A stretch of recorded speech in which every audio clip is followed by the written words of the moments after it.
In January of 1832, Charles Dodgson was born in the north of England. As he grew, he displayed an exceptional intelligence, an active imagination, and a great love for puzzles and riddles. He pursued a teaching career and held a position in the mathematics department of Oxford University for over 25 years. Mr. Dodgson wrote a number of mathematics textbooks and reference works. He was also an avid photographer, an amateur linguist, sometimes inventor, and author of many humorous poems and stories. Today we know him by his pen name, Lewis Carroll.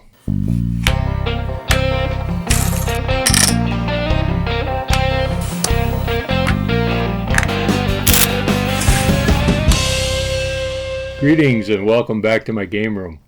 Lewis Carroll was, of course, the author of Alice in Wonderland and Alice Through the Looking Glass and several other stories that we're all familiar with, but he was also an inventor of games. Being a mathematician, he created games that centered around numbers and logic. Most of them are what I call the punchline variety of games, wherein after you've played it a while and you've learned the trick, there's really no point in playing it anymore.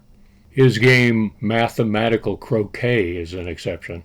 That's a real fun one, and if you've got a good head for math, it's a lot of fun to play that like in a car or when you're on a walk with someone, and I definitely encourage you to look that up when you get a chance.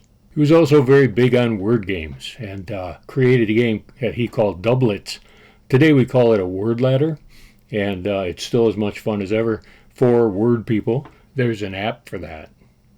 In 1892, Mr. Dodgson wrote the following paragraphs. I have taken this opportunity to publish the rules for Lanrick in order to make this game known rather sooner than it would otherwise have been, with the hope of receiving criticism on it so as to render it perfect as possible when published in the volume.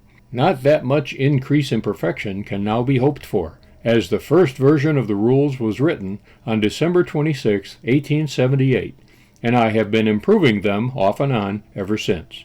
Every change in the rules has necessitated the playing of several games to see how it worked.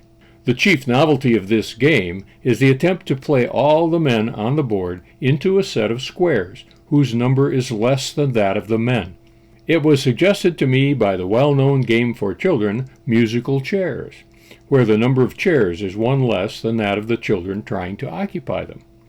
Mine is, I believe, the first attempt to introduce this principle to a game of skill. He did, in fact, publish the game in 1893 in a small book called Zyziges and Lanrick.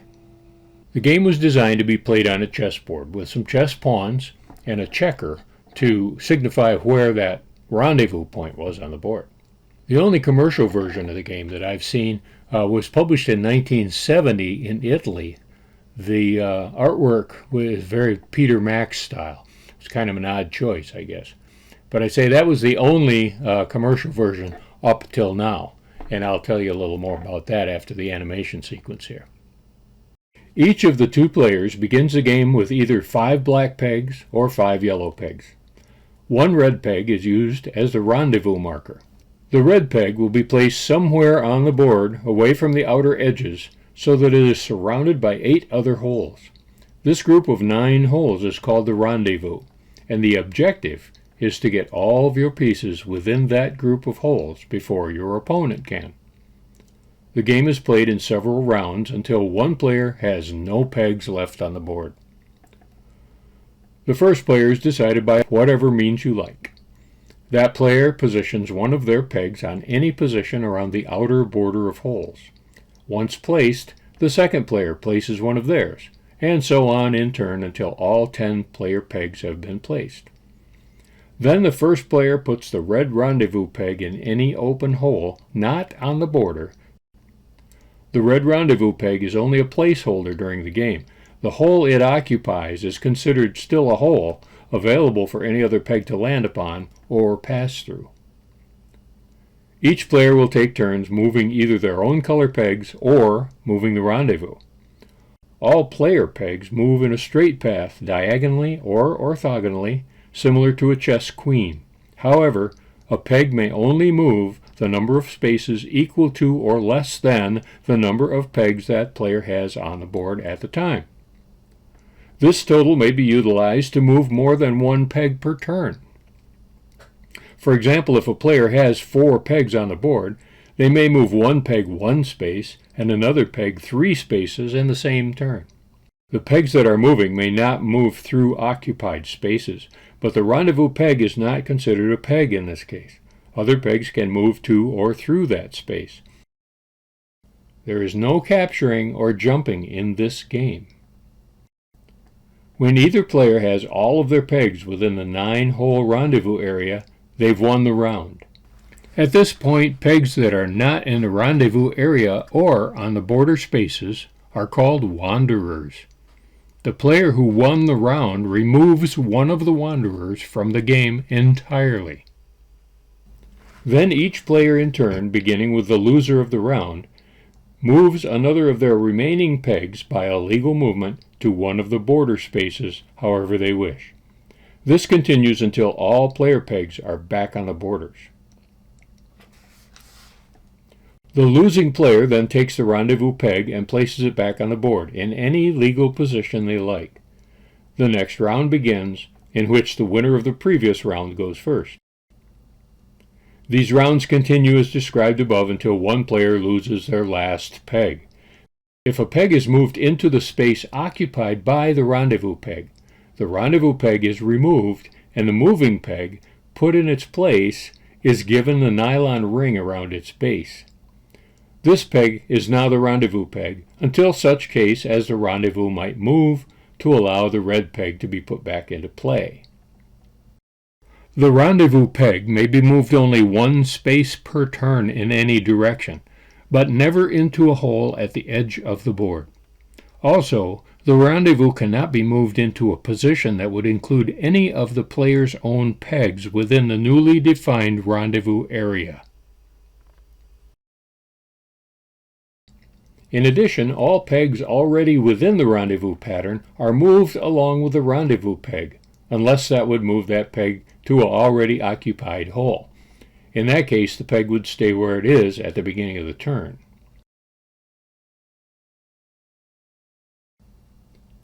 Because there are fewer pegs on the board near the final rounds, the pace of the game will go faster each round, and the placement of the rendezvous becomes more critical each time. The final round can go pretty quick. The game can be played with more than 5 pegs per player. That's why we've included in our version 7 pegs per player, so you can give that a try. It's a little bit crowded in the early part of the game on the board there, but it does add a little bit of intrigue to that first round and makes the game last a little bit longer if you enjoy the game. From The Lady of the Lake by Sir Walter Scott, an epic poem written in 1810. See Stuma, who, the bier beside, his master's corpse with wonder eyed. Poor Stuma, whom his least halloo could spend like lightning o'er the dew, bristles his crest and points his ears as if some stranger's step he hears. 'Tis not a mourner's muffled tread who comes to sorrow o'er the dead, but headlong haste or deadly fear urge the precipitate career. All stand aghast, unheeding all, the henchman bursts into the hall. Before the dead man's bier he stood, held forth a cross besmeared with blood. The muster place is Lanrick mead, and speed forth the signal clansman, speed. The muster place was Lanrick mead, Scottish for Lanrick meadow. Yes, it's a real place, right smack in the middle of Scotland on the River Teith. Here's a postcard of the place, printed in 1910. It's apparently a great fishing spot, and very picturesque with a Scottish sort of grandeur. Not sure why Lewis Carroll picked Lanrick, but it is kind of an enchanting-looking place. Whatever your level of enchantment, I hope you get a chance to play Lanrick. We offer this as part of our Peg Pastimes version, so if you get a chance, jump on over to the NewVenture store and pick up a copy. It makes a great little travel companion, and we're sure that you'll have a chance to enjoy Lanrick. And while you're in Scotland, be sure to play every day.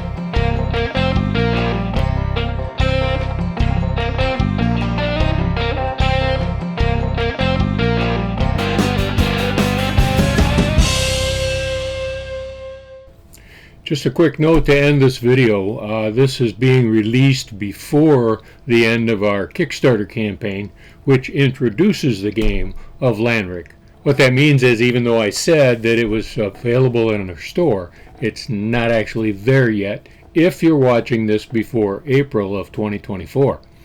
Assuming that the campaign is going to be successful, it will be in the store by that time. Now, I also want to point out that if you go to the Kickstarter campaign before it ends and pledge for the game of Lanrick and the other games in the series, you'll actually have a substantial discount over the price of the retail product when it becomes available. So be sure and do that for us. And I really appreciate your support and your understanding for this little interruption. So thank you very much, and I'll see you next week at my game room.